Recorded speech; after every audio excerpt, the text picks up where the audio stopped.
اعوذ باللہ من الشیطان الرجیم۔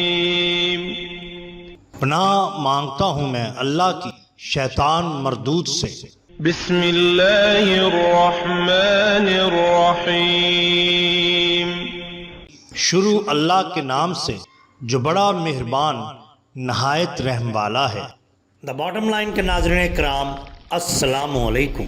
محترم ناظرین، ہم اپنی آج کی ویڈیو میں حضرت بابا فرید الدین مسعود گھن شکر رحمۃ اللہ تعالیٰ علیہ اور ایک مغرور دلی کے حلوائی کا قصہ آپ کے سامنے پیش کریں گے، جو یقیناً آپ کے لیے دلچسپی کا باعث ہوگا۔ ناظرین، کسی شاعر نے کیا خوب لکھا ہے: زیست ہے کتنی مختصر، وقف بہار غم نہ کر، لذتے صبح عیش اٹھا، شام علم نہ کر قبول، عظمت فقر پر نثار، شان و شکوہ کیسری، چن لے عرب کی سادگی، شان عجم نہ کر قبول۔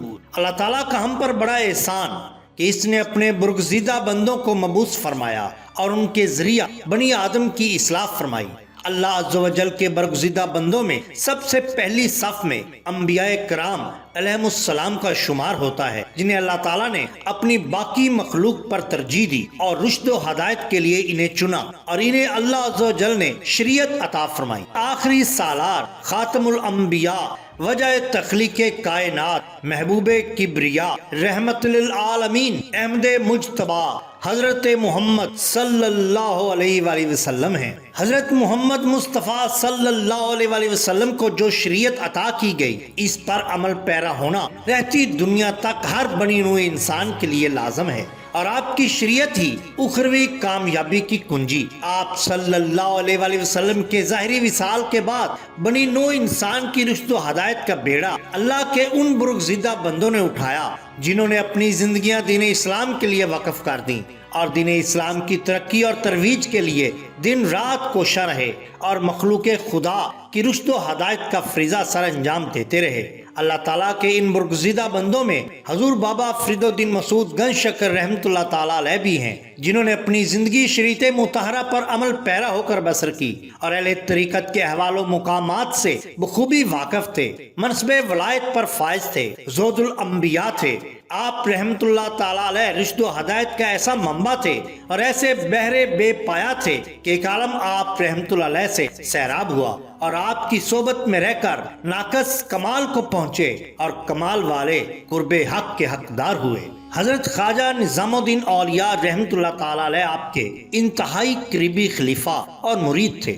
انہوں نے چند واقعات آپ کی زندگی کے بیان کیے ہیں جو ہم آپ کے ساتھ شیئر کرتے ہیں۔ فرماتے ہیں کہ بابا فرید الدین مسعود گھن شکر رحمت اللہ تعالیٰ علیہ افطار کے وقت شربت نوش فرمایا کرتے تھے، اور یہ شربت ایک پیالے میں لایا جاتا جس میں تھوڑا سا منقہ بھی ڈالا جاتا۔ آپ رحمت اللہ تعالیٰ علیہ اس میں سے آدھا یا تہائی حصہ حاضرین میں تقسیم فرما دیتے، اور جو بچ جاتا وہ خود نوش فرماتے، اور اس دولت کو پانے والے انتہائی خوش قسمت ہوتے۔ اور آپ رحمت اللہ تعالیٰ علیہ کے لیے 2 چوپڑی ہوئی روٹیاں یعنی کہ گھی والی روٹیاں لائی جاتی۔ آپ رحمت اللہ تعالیٰ ان روٹیوں میں سے ایک روٹی کے ٹکڑے کر کے حاضرین میں تقسیم فرما دیتے اور ایک روٹی خود تناول فرماتے، اور بعد نماز عشاء اوراد و وظائف میں مشغول ہو جاتے۔ بابا فرید الدین مسعود گھن شکر رحمت اللہ تعالیٰ علیہ ایک دن حضرت خواجہ قطب الدین بختیار احمد کاکی کے فرمان کے مطابق حضرت خواجہ عثمان ہارونی رحمت اللہ تعالیٰ علیہ کی فاتحہ کے لیے شیرینی خریدنے دہلی کے ایک بازار میں گئے۔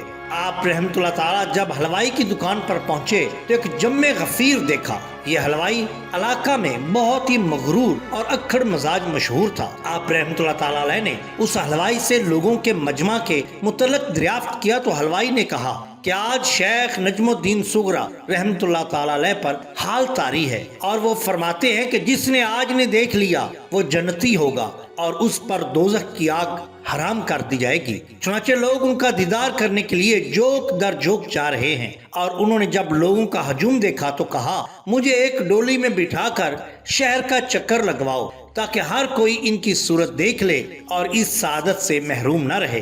حضور بابا فرید الدین مسعود گھن شکر رحمت اللہ تعالیٰ علیہ نے حلوائی کی بات سنی تو دکان کے گوشا میں کھڑے ہو گئے، اور پھر جب شیخ نجم الدین صغرا کی سواری گزری تو شیرینی لے کر حضرت خواجہ قطب الدین بختیار احمد کاکی کی خدمت میں حاضر ہوئے اور عرض کیا شیخ نجم الدین سغرا یوں فرماتے ہیں، اور انہیں ڈولی میں بٹھا کر شہر کا چکر لگوایا جا رہا ہے اور میں نے ان کا دیدار نہیں کیا، میرے لیے میرے مرشد پاک کا دیدار ہی کافی ہے۔ حضرت خواجہ قطب الدین بختیار احمد کاکی نے بابا فرید الدین مسعود گنج شکر رحمۃ اللہ علیہ کی بات سن کر خاموشی اختیار کی اور پھر مراقبہ کیا۔ کہنے لگے، مولانا فرید شیخ نجم الدین سغرا رحمۃ اللہ تعالی علیہ پر یہ راز کئی سالوں کی محنت کے بعد آشکار ہوا ہے، مگر یاد رکھو کہ تیری قبر سے ملک کا ایک دروازہ ہوگا اور جو کوئی اس دروازے سے گزرے گا اس پر جہنم کی آگ ہمیشہ ہمیشہ کے لیے حرام ہوگی اور جنت اس کے لیے واجب کر دی جائے گی۔ اسی کو ناظرین اکرام بہشتی دروازہ بھی کہا جاتا ہے، جہاں ہر سال محرم میں لاکھوں لوگ دروازہ سے گزر کر اپنی عقیدت کا اظہار کرتے ہیں اور اللہ سے دعا کرتے ہیں کہ اللہ تعالیٰ ان پر دوزخ کی آگ کو حرام کر دے۔ ناظرین اکرام، اگر آپ کو ہماری یہ ویڈیو پسند آئی ہو تو لائک کیجئے، سبسکرائب کیجئے ہمارے چینل دا باٹم لائن کو، تاکہ ہم آپ کے لیے اور بھی بہترین ویڈیوز لا سکیں۔ اپنے دوستوں کا، گرد و نواح کے لوگوں کا بہت خیال رکھیے۔ اللہ اور اللہ کے رسول صلی اللہ علیہ وسلم سے بے حد محبت کیجئے۔ آپ کا بہت شکریہ۔ اللہ حافظ۔